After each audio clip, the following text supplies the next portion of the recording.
Nazywam się Kennedy Reynolds i przez 34 lata moja rodzina stawiała mnie w roli rozczarowania, porażki, przestrogi. Dziś wieczorem siedzę sama przy stoliku w rogu sali balowej podczas dorocznego balu gubernatora Blackfella. Wpatruję się, jak mój złoty chłopczyk brat Ryan przemyka przez tłum z gracją, jakby to było jego naturalne środowisko. Pewna, że znów jestem niewidzialna ja, w prostej czarnej sukni, bez błysku, bez nazwiska wypisanego na czole. Aż nagle on podchodzi. Sam gubernator. Jego wzrok się zatrzymuje, oczy rozszerzają się w nagłym rozpoznaniu. Czekaj, czy ty jesteś... Senator Reynolds. Szepczę z niedowierzaniem. W tej samej chwili, po drugiej stronie sali, twarz mojego brata błędnie. Całe lata rodzinnych zdrad, pogardy i cichych upokorzeń zawalają się w jednym mgnieniu oka. Jeśli kiedykolwiek czułeś się niedoceniany przez tych, którzy powinni wierzyć w ciebie najbardziej, zostań ze mną. Napisz, skąd oglądasz. Subskrybuj. I przekonaj się, jak to, że mnie nie doceniano, stało się moją największą siłą. Dorastanie jako Reynolds w Bostonie to znaczyło coś. Nasze nazwisko widniało na frontach budynków uniwersyteckich, pojawiało się regularnie na stronach towarzyskich gazet, a w niektórych kręgach otwierało drzwi, które dla innych pozostawały zawsze zamknięte. Dziedzictwo Reynoldsów zbudowano na bankowości, biznesie i bezbłędnym podtrzymywaniu pozorów bez względu na koszt. Moi rodzice Robert i Elizabeth Reynolds mieli bardzo konkretne oczekiwania wobec swoich dzieci, błyskotliwe wyniki w nauce, prestiżowy uniwersytet z Ivy League, szanowana kariera najlepiej w finansach albo prawie korzystne małżeństwo i absolutny zakaz wywoływania jakichkolwiek kontrowersji. Od najwcześniejszych lat było jasne, że mój starszy brat Ryan doskonale uosabiał wszystko, czego pragnęli nasi rodzice.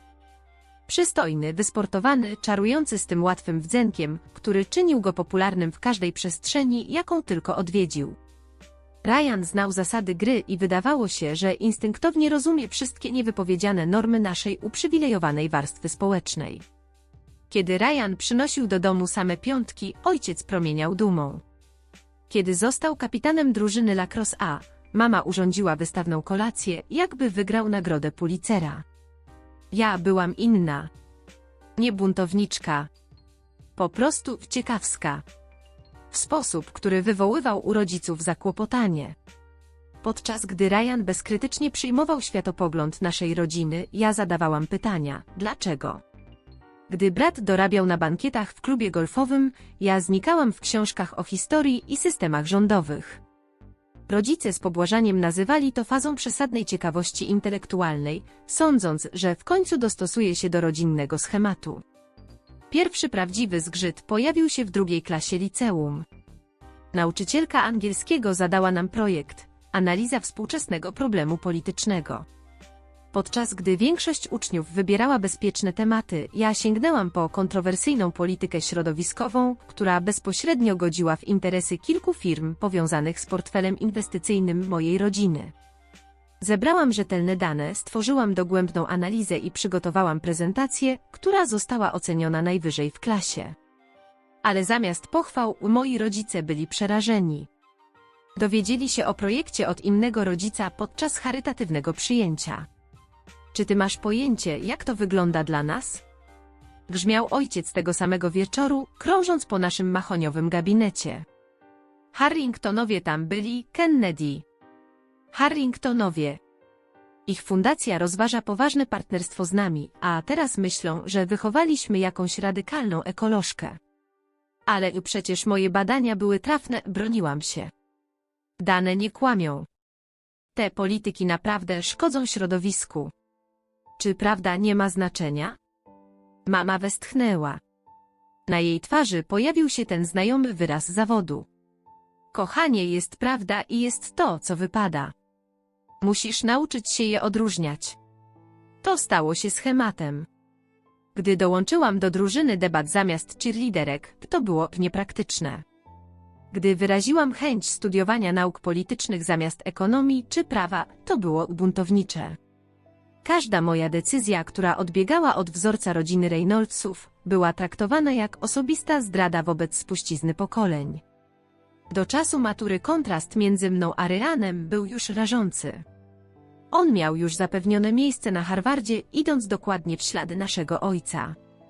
Przemierzał życie z lekkością kogoś, kto nigdy nie musiał kwestionować swojej drogi, celu ani tożsamości. A ja coraz bardziej interesowałam się sprawiedliwością społeczną i reformami politycznymi. Zaczęłam wolontariat w lokalnym biurze kampanii wyborczej, zafascynowana mechanizmami rządzenia, procesem stanowienia prawa. Ci ludzie nie dbali o moje nazwisko. Obchodziły ich moje pomysły. I etyka pracy. Po raz pierwszy w życiu poczułam się doceniona nie za to, jak dobrze wpasowuję się w cudze oczekiwania, ale za to, kim naprawdę jestem. Gdy nadszedł sezon składania aplikacji na studia, podjęłam decyzję, która na zawsze zmieniła moją relację z rodzicami. Pomimo że miałam odpowiednie oceny i rodzinne kontakty umożliwiające bezproblemowe dostanie się do uczelni Ivy League, wybrałam coś zupełnie innego, szanowany Uniwersytet Stanowy, słynący z wybitnego programu nauk politycznych. Tej nocy, gdy ogłosiłam swoją decyzję, twarz mojego ojca momentalnie poczerwieniała od gniewu. Marnujesz szansę, o którą inni daliby się pokroić, powiedział szeptem, w którym jednak czaiło się niepokojące napięcie. To nie chodzi tylko o ciebie. To kwestia całych pokoleń Reynoldsów, którzy poświęcili się, by zapewnić ci przyszłość. Niczego nie marnuję, odparłam, walcząc z drżeniem głosu. Po prostu wybieram inną drogę. Drogę donikąd, wtrąciła się moja matka z wyraźnym sarkazmem. Nauki polityczne? I co ci to niby da? Pracę w urzędzie. Kampanię dla przegranych spraw? To, czego żadne z nich nie potrafiło zrozumieć, to że odnalazłam coś, czego oni nigdy nie potrafili docenić, poczucie celu, które wykraczało poza gromadzenie bogactwa i utrzymywanie wysokiego statusu społecznego. W ich oczach popełniłam najcięższy z możliwych grzechów. Spojrzałam na życie, które mi wyznaczyli i odważyłam się uznać, że to za mało. Kiedy Ryan szykował się do wyjazdu na Harvard, krewni i przyjaciele rodziny obsypywali go gratulacjami i życiowymi radami. A mnie obdarzano jedynie wymuszonymi uśmiechami i pytaniami, które brzmiały bardziej jak oskarżenia. Jesteś pewna tego wyboru, Kennedy? Czy to jeszcze nie za późno, żeby się przenieść gdzieś bardziej odpowiednio? Nikt z nich nie wiedział, że pod pozorami mojego spokojnego zdecydowania tliły się polityczne ambicje, które mogłyby ich wszystkich wprawić w osłupienie. Nie chciałam tylko studiować polityki. Chciałam zmieniać system od środka. Ale te marzenia zachowałam dla siebie, świadoma, że dla mojej rodziny byłyby tylko kolejnym powodem do krytyki. W dniu, gdy wyjeżdżałam na studia, babcia Grace wsunęła mi do dłoni małą, złożoną karteczkę. Miej odwagę być inna, brzmiał jej przekaz. Ktoś musi nią być. To były jedyne słowa otuchy, jakie otrzymałam od kogokolwiek z rodziny. Trzymałam się ich kurczowo jak talizmanu przez nadchodzące wyzwania. Kampus Uniwersytetu Massachusetts nie mógł być bardziej różny od murów porośniętych bluszczem i ekskluzywnych klubów Harvardu. Tutaj liczyły się kompetencje, a nie znajomości rodzinne. Tutaj różnorodność poglądów nie tylko była akceptowana, ale wręcz zachęcano do niej. Po raz pierwszy w życiu czułam się wolna, by eksplorować idee, nie obawiając się nieustannego osądu ze strony rodziny. W pierwszym semestrze zapisałam się na kurs teorii politycznej prowadzony przez profesor Dianę Mitchell, byłą dyrektorkę legislacyjną, która opuściła Waszyngton, by kształtować kolejne pokolenia myślicieli politycznych. Już podczas pierwszych zajęć, gdy wywołała mnie do odpowiedzi i zakwestionowała moją analizę decyzji Sądu Najwyższego, wiedziałam, że znalazłam mentorkę, która będzie zmuszać mnie do głębszego myślenia niż kiedykolwiek wcześniej. Masz naturalny instynkt do analizy polityki, a powiedziała mi po zajęciach. Ale musisz nauczyć się ufać swojemu głosowi. Twoje pomysły mają znaczenie, panu Reynolds. Te słowa tak proste, a jednocześnie tak głębokie, były dla mnie niczym woda na pustyni. Nikt z mojej rodziny nigdy nie zasugerował, że moje myśli mają jakąkolwiek wartość. Liczyło się tylko to, jak moje idee wpłyną na ich wizerunek. Podczas gdy ja zanurzałam się w teorie polityczne i prawo konstytucyjne, Ryan rozkwitał w Harvardzie. Na kontach społecznościowych moich rodziców nie brakowało zdjęć z jego udziałem. Ryan na galach Wydziału Biznesowego, Ryan podczas prestiżowych praktyk, Ryan wśród wpływowych znajomych. Nasze drogi rozeszły się całkowicie. W drugim roku studiów dołączyłam do uniwersyteckiej grupy rzeczniczej zajmującej się sprawiedliwością edukacyjną. Działaliśmy pokojowo, prowadziliśmy dogłębne badania i przedstawialiśmy administracji uczelni konkretne, poparte danymi propozycje. Kiedy nasze działania doprowadziły do rozszerzenia programów stypendialnych dla studentów z niskimi dochodami, po raz pierwszy w życiu poczułam prawdziwe spełnienie. To już nie była teoria. To była realna zmiana w życiu ludzi. Moja rosnąca pasja do działalności społecznej sprawiała, że przerwy świąteczne stawały się coraz trudniejsze. Dawniej subtelna dezaprobata ze strony rodziny przekształciła się w otwarte lekceważenie moich zainteresowań i osiągnięć. Podczas święta dziękczynienia w trzecim roku studiów Ryan bawił wszystkich przy stole opowieściami o swojej letniej praktyce w czołowym banku inwestycyjnym. Ojciec promieniał z dumy, zasypując go pytaniami o znajomości, mentorów i kontakty. A co u ciebie, Kennedy? Zapytała ciotka Margaret, kiedy zapadła krótka cisza.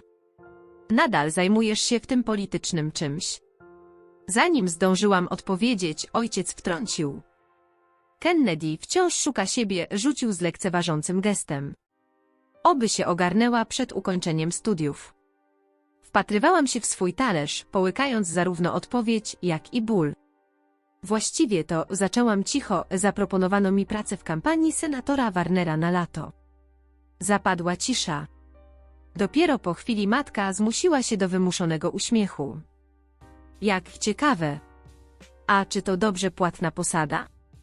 Tu nie chodzi o pieniądze, tylko o doświadczenie, odparłam. Ojciec prychnął. Doświadczenie nie spłaca kredytów studenckich, Kennedy. Większość czesnego mam pokrytą stypendiami i przypomniałam, choć doskonale o tym wiedział. Stypendiami, które mogły trafić do kogoś, kto naprawdę ich potrzebował, gdybyś po prostu przyjęła miejsce na Harvardzie, dodała matka, z tonem sugerującym, że to odgrzewany, nigdy nie rozstrzygnięty spór. Ryan, ku jego zasłudze, próbował zmienić temat. Ale szkody już zostały wyrządzone. Po raz kolejny stałam się rozczarowaniem rodziny, dziewczyną, która wciąż upierała się przed tym politycznym czymś, zamiast zdobyć prawdziwą karierę. Profesor Mitchell stała się moją przystanią w tych latach. Zauważyła moje rosnące zainteresowanie polityką progresywną i zaczęła łączyć mnie z możliwościami nauki organizacji kampanii od podszewki. Pod jej okiem pracowałam jako wolontariuszka przy kampaniach lokalnych kandydatów, poznając nieefektowne, lecz kluczowe aspekty działalności politycznej, telefony do wyborców, analiza danych, kontakt z ludźmi. Polityka to nie tylko wzniosłe idee, powiedziała mi kiedyś. To przede wszystkim obecność. Obecność i codzienna, żmudna praca. I budowanie relacji z ludźmi, którym chcesz naprawdę służyć. Do końca ostatniego roku studiów miałam już imponujące CV w dziedzinie polityki. Kulminacją moich doświadczeń było poprowadzenie zwycięskiej kampanii do Rady Miejskiej dla kandydata startującego po raz pierwszy. Kiedy więc po ukończeniu studiów zaproponowano mi pełnoetatową pracę w organizacji pozarządowej zajmującej się edukacją wyborczą, poczułam, że moja nietypowa ścieżka wreszcie zaczyna przynosić owoce. Ale moja rodzina widziała to zupełnie inaczej. Gdy podczas świątecznej przerwy ogłosiłam im moje plany na czas po studiach, reakcja mojego ojca była szybka i bezlitosna. Wystarczy, powiedział, odstawiając szklankę whisky z ostrym stuknięciem. Tolerowaliśmy to twoje hobby przez 4 lata, Kennedy. Czas dorosnąć i znaleźć prawdziwą pracę. Ale to jest prawdziwa praca. Odparłam z naciskiem. To ważne zajęcie, które ma realny wpływ. Wpływ? Na kogo niby? Spytała moja matka chłodnym tonem. Na pewno nie na twoją przyszłość. I na pewno nie na reputację tej rodziny. Ojciec kontynuował. Byliśmy cierpliwi. Pozwoliliśmy ci uczęszczać do tej szkoły. Pozwoliliśmy ci realizować swoje zainteresowania. Ale nasza cierpliwość i wsparcie mają swoje granice. Następnego ranka jego słowa nabrały konkretnego znaczenia. Poinformował mnie, że po ukończeniu studiów nie mogę już liczyć na żadne wsparcie finansowe. Żadnej pomocy w wynajmie mieszkania. Żadnego ubezpieczenia zdrowotnego z rodzinnej polisy. Nic. Skoro wybierasz tę ścieżkę, powiedział lodowato, i to poniesiesz jej konsekwencje. Ryan, mój brat, był świadkiem tej rozmowy. Stał w drzwiach, a jego twarz zdradzała mieszankę współczucia i ulgi, że tym razem to nie on był celem ojcowskiego rozczarowania. W tamtej chwili po raz pierwszy dostrzegłam jasno, że Ryan również był więźniem rodzinnych oczekiwań i z tą różnicą, że po prostu idealnie pasował do roli, jaką dla niego zaplanowano. Opuszczając Boston tuż po Bożym Narodzeniu, wróciłam wcześniej na kampus. Tego wieczoru, samotna w moim ciasnym akademiku, złożyłam sobie obietnicę. Wytoczę własną ścieżkę z błogosławieństwem rodziny, albo bez niego. Udowodnię, że sukces można mierzyć wpływem, nie dochodem. I pewnego dnia będą musieli przyznać, że miałam rację, podążając za własnym sumieniem. Wtedy nie wiedziałam jeszcze, jak dramatyczne będzie to udowodnienie. Moje pierwsze mieszkanie po studiach było przeciwieństwem rodzinnej rezydencji Reynoldsów. Piętro 5, brak windy, zimno w zimie i wspólna łazienka na korytarzu. Tyle mogłam sobie pozwolić, pracując w organizacji non-profit.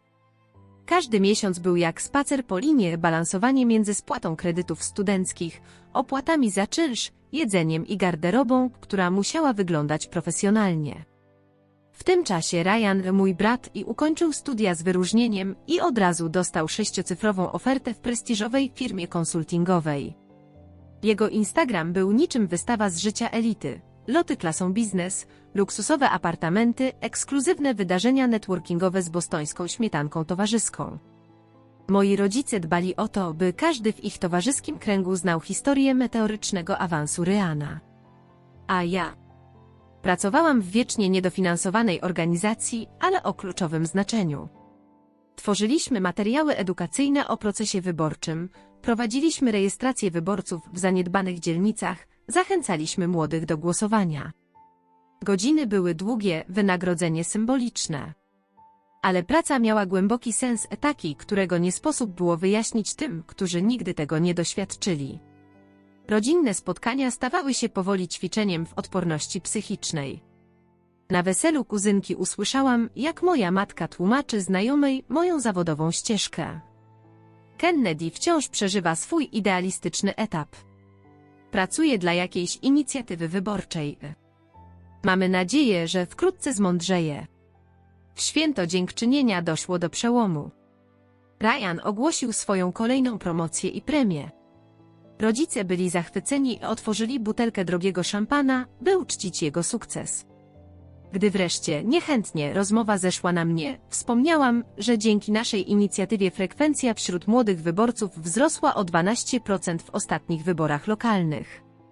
Ojciec zakręcił kieliszkiem z szampanem, wyraźnie nieimponowany. A jak to się niby przekłada na ścieżkę kariery, Kennedy? To już moja kariera, odpowiedziałam spokojnie. Sprawiamy, że demokracja staje się bardziej dostępna. Odstawił kieliszek z westchnieniem. Powiem wprost. Masz 30 lat. Mieszkasz w, jak się domyślam, kiepskim mieszkaniu. Zarabiasz CO 40 000 rocznie. Z takim wykształceniem, z takimi znajomościami. To jest, szczerze mówiąc, marnotrawstwo. W pokoju zapadła cisza. Nawet Ryan wyglądał na zakłopotanego. Robert, szepnęła matka. Trudno było zgadnąć, czy chciała go powstrzymać, czy wręcz przeciwnie. Nie, Elizabeth, trzeba to powiedzieć. Podjął ponownie. Obserwujemy ten eksperyment od lat. Kennedy, miałaś wszystkie możliwe przywileje. Wszystkie szanse. I zmarnowałaś je, traktując wszystko jak kaprys. Twój brat właśnie kupuje swoją pierwszą nieruchomość. A ty ledwo płacisz czynsz. To nie jest sukces według żadnej definicji. Wstałam. Ręce mi się trzęsły.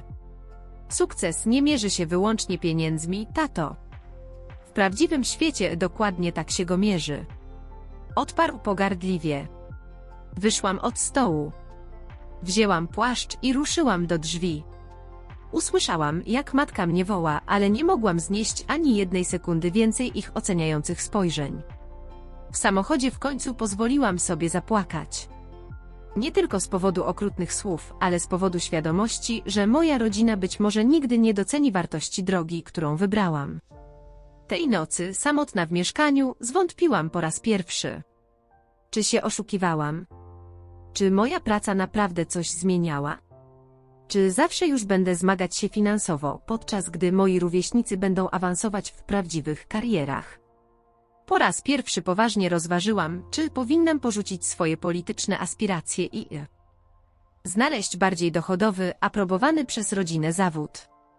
Punkt zwrotny nadszedł 2 tygodnie później, podczas forum społecznościowego zorganizowanego przez naszą organizację. Po zakończeniu wydarzenia podeszła do mnie młoda samotna matka. W jej oczach lśnił cel, determinacja. Zanim zaczęłam uczestniczyć w waszym programie, nigdy nie głosowałam, powiedziała mi z przekonaniem. Nigdy nie wierzyłam, że to ma jakiekolwiek znaczenie dla ludzi takich jak ja. A teraz?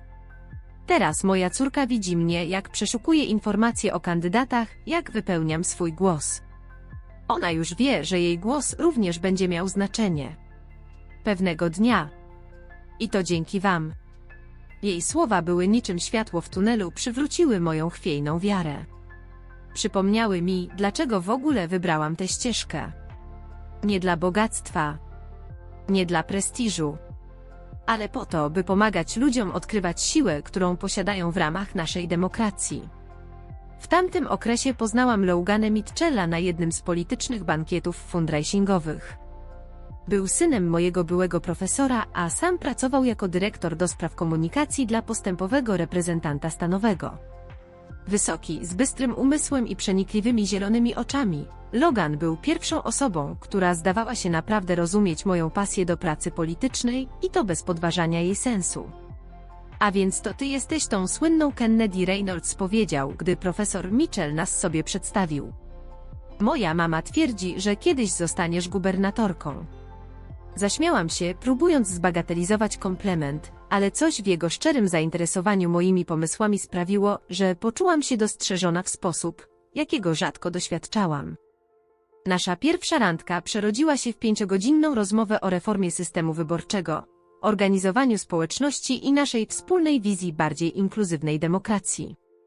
Dzięki wsparciu Lougana i rozwijającej się sieci kontaktów politycznych podjęłam decyzję, która wstrząsnęła wszystkimi, którzy mnie znali. Zdecydowałam, że będę kandydować do Rady Miasta. Miałam 31 lat, zero wsparcia ze strony rodziny i bardzo ograniczone środki finansowe. Na pierwszy rzut oka niemożliwy cel. Ale przez lata działalności w organizacji non-profit zbudowałam silne relacje z lokalną społecznością. Rozumiałam realne problemy zwykłych mieszkańców znacznie lepiej niż większość zawodowych polityków. Kiedy powiedziałam rodzinie o swojej kandydaturze, ich reakcje były dokładnie takie, jakich się spodziewałam, pełne pogardy i lekceważenia. Rada Miasta? Powtórzyła moja matka takim tonem, jakby właśnie usłyszała, że zamierzam dołączyć do trupy cyrkowej. Kennedy, bądź poważna. Jestem poważna, odpowiedziałam spokojnie. Właśnie złożyłam wszystkie dokumenty. To żenujące, rzucił mój ojciec chłodno. Przegrasz, zmarnujesz ostatnie grosze i co wtedy? W ogóle to przemyślałaś? Właściwie to tak, odparłam, starając się zachować opanowanie. Mam menedżera kampanii, skarbnika i zespół wolontariuszy, który cały czas się powiększa. Opracowaliśmy już solidną strategię kampanii, opartą na bezpośrednim zaangażowaniu społeczności. Ryan, który niedawno zaczął pracować dla wschodzącej gwiazdy polityki Jamesa Blackfella, wyglądał na wyraźnie zakłopotanego.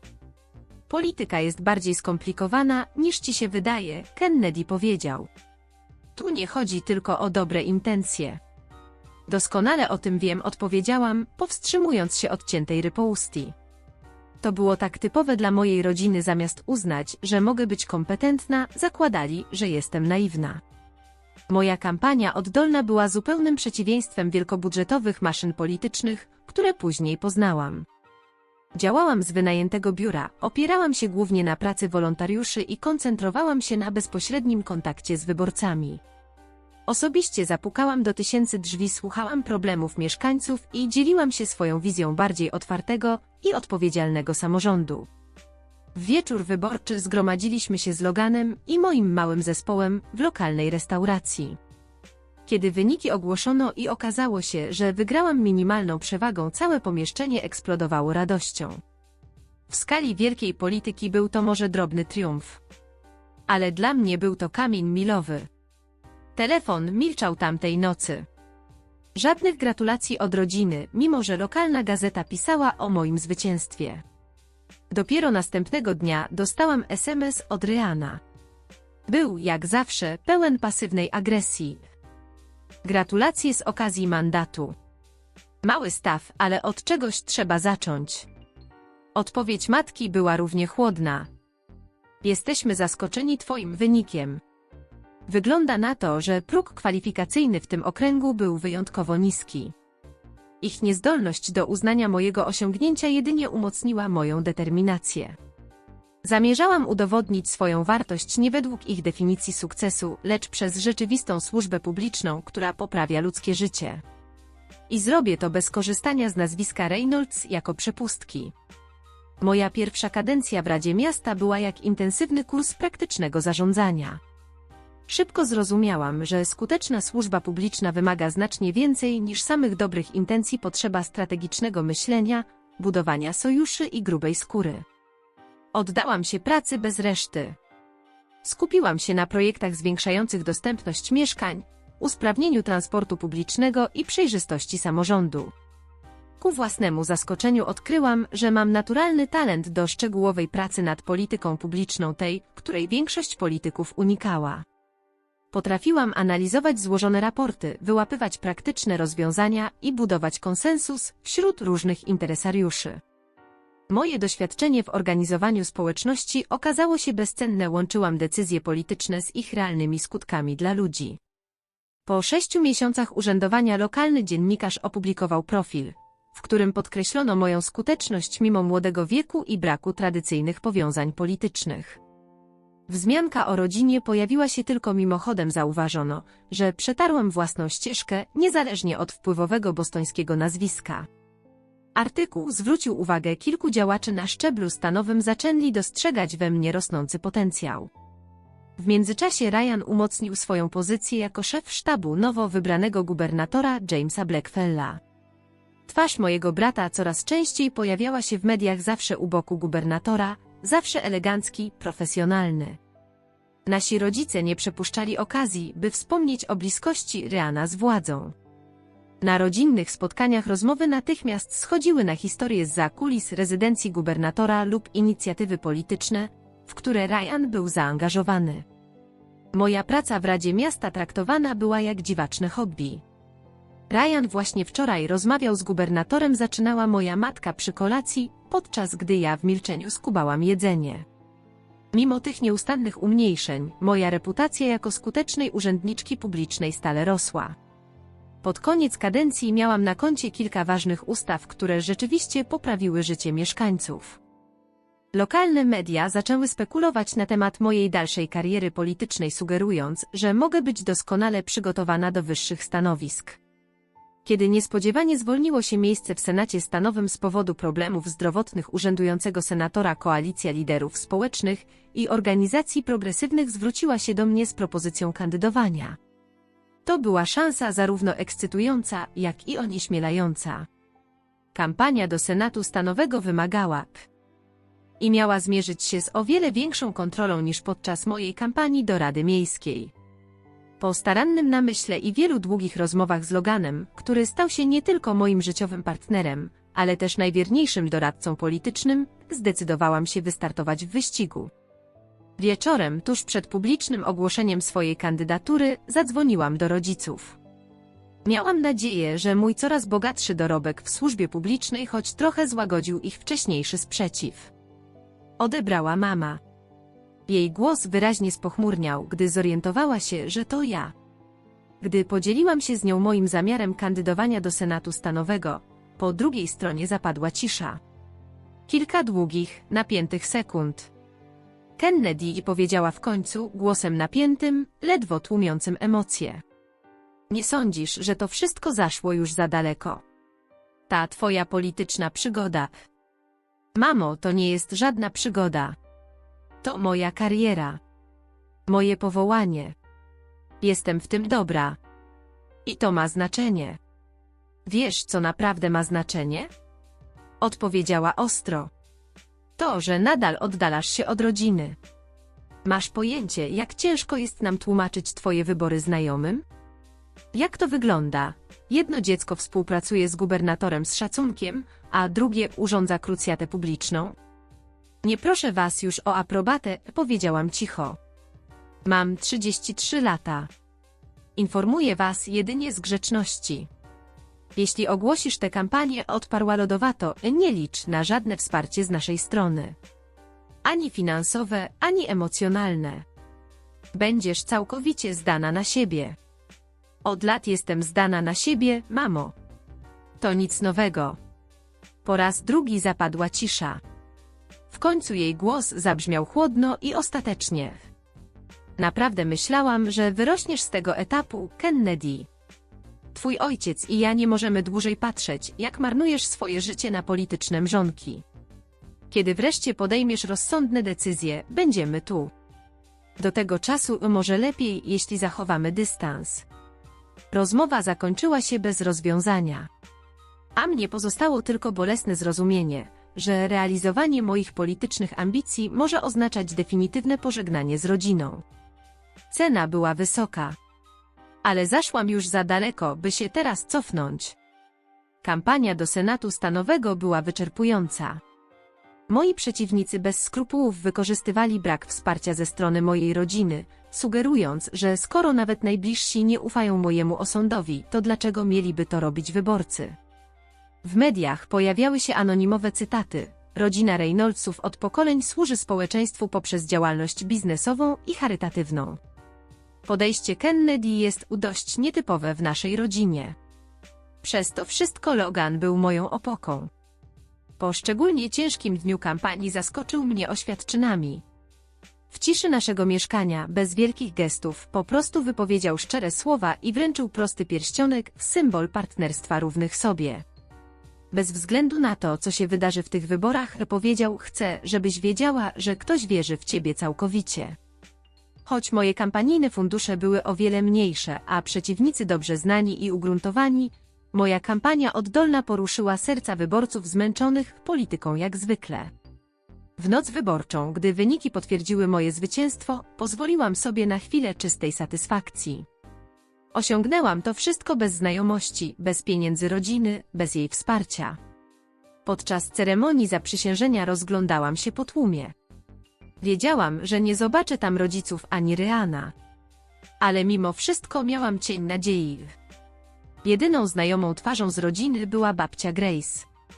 Poruszała się już o łasce, ale promieniała dumą, która nie wymagała słów. Zawsze wiedziałam, że jesteś stworzona do czegoś niezwykłego, wyszeptała, gdy objęłam ją po ceremonii. Nie pomimo różnic z rodziną, lecz właśnie dzięki nim. Jej obecność była balsamem.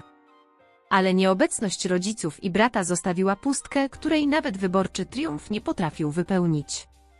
Gdy po raz pierwszy zajęłam swoje miejsce w sali Senatu Stanowego, pomyślałam: czy jakiekolwiek osiągnięcie będzie kiedyś wystarczające, by zbudować most nad przepaścią dzielącą życie, które zaplanowała dla mnie rodzina, od życia, które sama wybrałam? Pierwsza kadencja w Senacie Stanowym okazała się przełomowa. Zamiast uciekać się do krzykliwych wystąpień czy szukania rozgłosu, skoncentrowałam się na cichej, ale niezwykle istotnej pracy – tworzeniu rozsądnych, przemyślanych ustaw. Szybko zyskałam reputację osoby dobrze przygotowanej, zadającej trafne pytania i potrafiącej współpracować ponad podziałami dla osiągnięcia realnych rezultatów. Lokalna prasa zaczęła określać mnie mianem maniaczki polityki z misą. Może nie była to najbardziej ekscytująca marka polityczna, ale przynosiła mi szacunek zarówno kolegów z Senatu, jak i wyborców.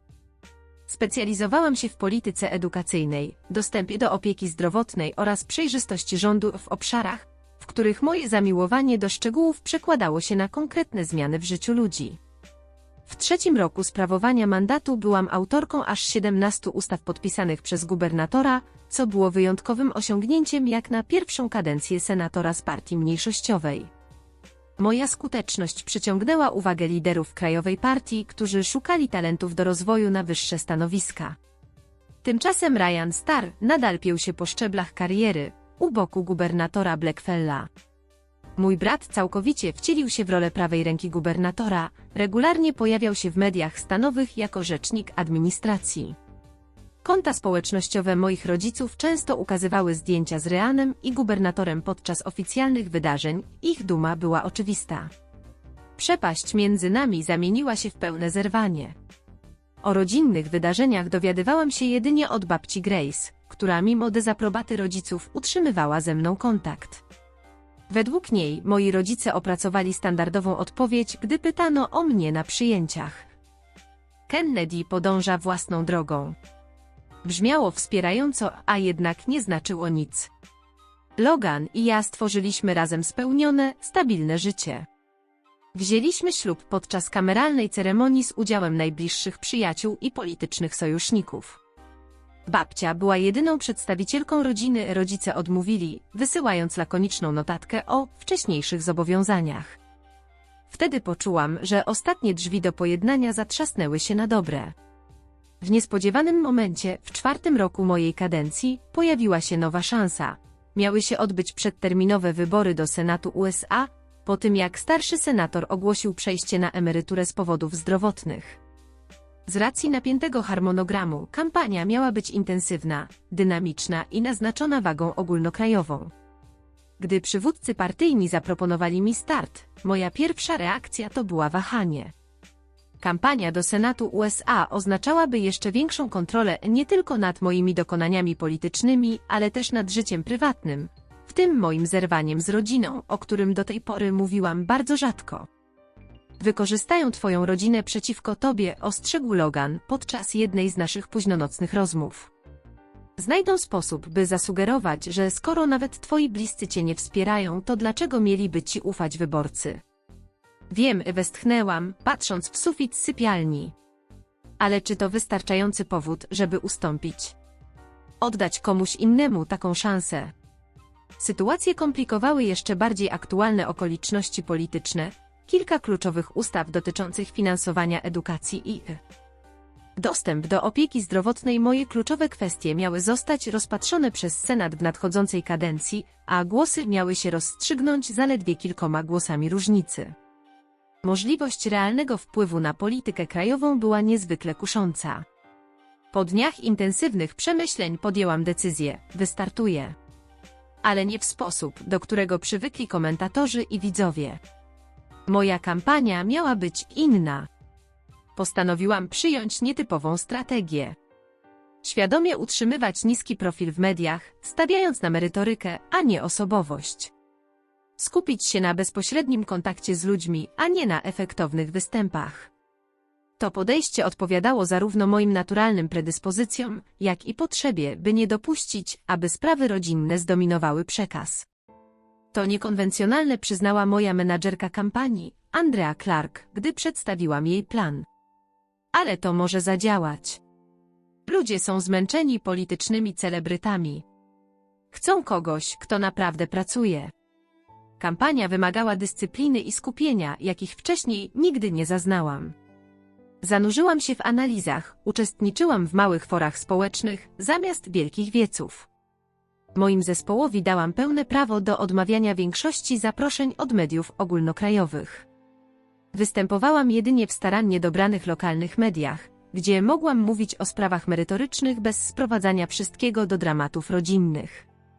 Moje podejście zaskoczyło przeciwników, byli przyzwyczajeni do kandydatów, którzy łaknęli każdej ekspozycji. Zdziwienie przerodziło się w niepokój, gdy wewnętrzne sondaże pokazały, że mój przekaz trafia do wyborców zmęczonych politycznym teatrem. Z nieoficjalnych źródeł dowiedziałam się, że Ryan, mój brat, zauważył moją kampanię. Jako szef gabinetu gubernatora Blackfella miał znaczącą pozycję w polityce stanowej. Choć publicznie się nie wypowiadał, z rozmów znajomych wynikało, że prywatnie wyrażał lekceważące opinie o moich szansach. Czego jednak nie wiedziałam i co wyszło na jaw dopiero później, to fakt, że podczas prywatnej kolacji mój ojciec poprosił Ryana, by wykorzystał swoje wpływy u gubernatora i po cichu podkopał moją kampanię. Ku jego zasłudze Ryan odmówił. Nie z lojalności do mnie, ale dlatego, że wiedział, iż taka intryga mogłaby się obrócić przeciwko niemu, gdyby wyszła na jaw. Stosunek moich rodziców do mojej kandydatury w Senacie przeszedł od braku poparcia do otwartego zażenowania. Od babci dowiedziałam się, że zaczęli mówić znajomym, iż poniosłam porażkę w polityce i teraz uciekam się do nierealnych ambicji. Narracja tak oderwana od rzeczywistości, że byłaby śmieszna, gdyby nie była tak bolesna. Po prostu nie potrafią zaakceptować, że odniosłaś sukces na własnych warunkach, powiedział Logan, obejmując mnie pewnego wieczoru, gdy ciężar rodzinnego odrzucenia stał się zbyt duży. To burzy wszystko, w co wierzą o sukcesie i o stylu życia rodziny Reynoldsów. Obawy o bezpieczeństwo dodały kolejny poziom komplikacji. Jako kobieta zyskująca rozgłos w burzliwym klimacie politycznym, otrzymywałam pogróżki, które wymusiły dodatkowe środki ostrożności. W połączeniu z moją strategią ograniczonej obecności publicznej, stworzyło to nietypową sytuację. Wielu wyborców popierało moje propozycje, nie rozpoznając mnie na ulicy. Paradoksalnie, właśnie to miało później ogromne znaczenie. Końcowe tygodnie kampanii były zamarzane 18-godzinne dni, nieskończone dyskusje o polityce i coraz realniejsza możliwość zwycięstwa. W noc wyborczą, otoczona najbliższymi w sali konferencyjnej hotelu, razem z Loganem obserwowaliśmy, jak wyniki przeczą wszelkim przewidywaniom. Przewaga była na tyle wyraźna, by uniknąć ponownego liczenia, ale na tyle mała, że wymagała potwierdzenia. Wygrałam. W wieku 36 lat zostałam najmłodszą kobietą wybraną do reprezentowania naszego stanu w Senacie USA. Świętowanie było skromne i krótkie, jak przystało na kampanię, która stawiała na treść, a nie spektakl. Nie było telefonu od rodziców. Ani od Ryana. Żadnego uznania ze strony rodziny, która kiedyś miała wobec mnie wielkie oczekiwania. Podczas przygotowań do przeprowadzki do Waszyngtonu, dowiedziałam się z zaufanych źródeł, że moi rodzice intensyfikowali swoją wersję wydarzeń. Na bostońskich przyjęciach przedstawiali mnie jako osobę, która nigdy się nie odnalazła, fikcja powtarzana nawet wtedy, gdy ogólnokrajowe media zaczęły pisać o mnie jako o wschodzącej gwieździe polityki. Ta całkowita negacja rzeczywistości tylko utwierdziła mnie w decyzji, by trzymać dystans. Miałam pracę do wykonania. Reprezentować obywateli. Wpływać na prawo. Energia, którą mogłabym poświęcić na zdobywanie uznania mojej rodziny, lepiej była spożytkowana w Senacie. Ironia nie umknęła mojej uwadze, odrzucając drogę wyznaczoną przez rodzinę, osiągnęłam wpływ, o jakim nawet nie marzyli. Ale ten sukces tylko pogłębił ich urazę zamiast wzbudzić szacunek. Gdy składałam przysięgę jako senator USA, kładąc dłoń na konstytucji i przyrzekając wypełniać obowiązki z należytą starannością, pomyślałam o słowach babci sprzed lat. Bądź dość odważna, by być inna. Ktoś musi. W tej uroczystej chwili w duchu jej podziękowałam za to, że jako jedyna w mojej rodzinie postrzegała moją inność nie jako porażkę, ale siłę. A polityka potrafi być skomplikowana, zauważył gubernator Ryan z uprzejmym uśmiechem. Bez wątpienia wtrąciłam się płynnie, ratując go od dalszych wyjaśnień. Ale ostatecznie wszyscy służymy społeczeństwu, każdy na swój sposób. Gubernator Blackwell, będący nie tylko doświadczonym politykiem, lecz także bystrym obserwatorem nastrojów, natychmiast wyczuł napięcie w powietrzu i zgrabnie zmienił temat. To doprawdy fascynujące odkrycie. Musicie koniecznie odwiedzić naszą rezydencję. Rodzina służąca publicznie to godne podziwu. Gdy gubernator przeszedł do kolejnego stołu, zostaliśmy z Ryanem w osobliwym tableau. Lata zapomnianych wspomnień i niezałatwionych spraw zawisły nad nami, skondensowane w tej jednej, publicznej chwili. Kennedy zaczął cicho, prawie szeptem. Nie wiedziałem, że tu będziesz. To dość zaskakujące, odparłam chłodno, zachowując neutralny ton. Chociaż jako senator Stanów Zjednoczonych reprezentująca ten stan, raczej trudno byłoby uzasadnić pominięcie mnie na liście zaproszonych. Nie o to mi chodziło, odpowiedział z wyraźnym zakłopotaniem, zmieniając pozycję. Powinniśmy porozmawiać. Nie teraz, ale wkrótce. Naprawdę? Zapytałam, patrząc mu prosto w oczy. Po tylu latach ciszy. Po tym, jak nasi rodzice przez cały ten czas fałszowali obraz mojej kariery w swoim towarzystwie. O czym, Ryan, mielibyśmy rozmawiać?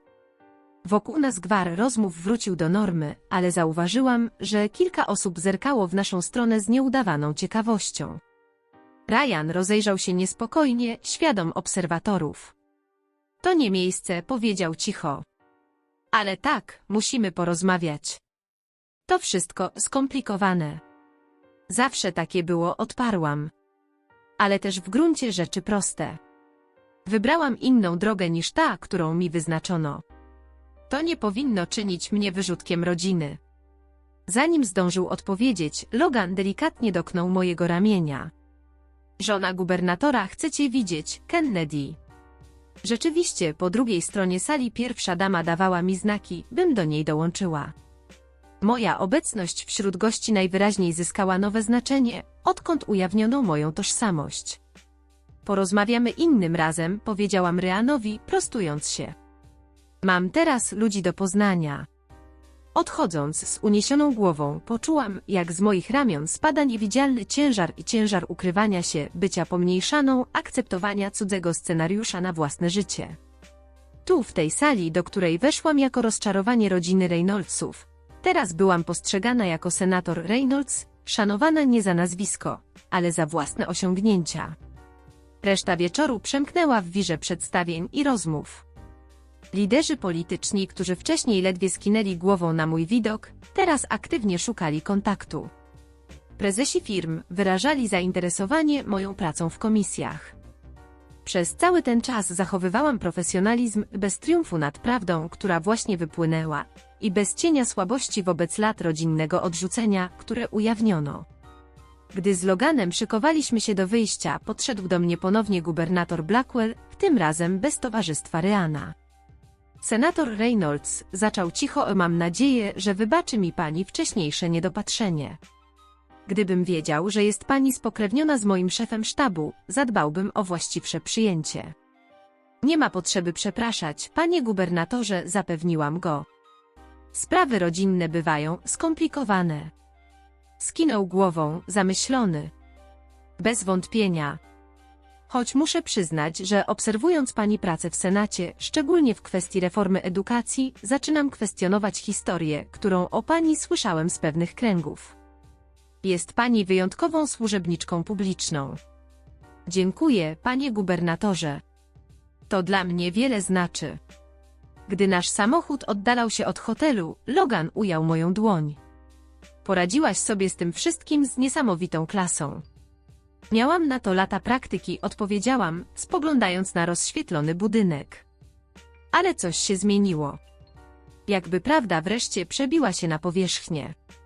Prawda zawsze tam była, powiedział łagodnie Logan, ale teraz inni też ją widzą. W tamtym momencie zrozumiałam, że choć pojednanie z rodziną wciąż było niepewne, osiągnęłam coś, co może miało większą wartość, odzyskałam swoją historię. Już nie byłam definiowana przez to, co rodzina Reynoldsów mówiła o mnie. Napisałam własny rozdział i teraz ten rozdział stał samodzielnie dla wszystkich do przeczytania.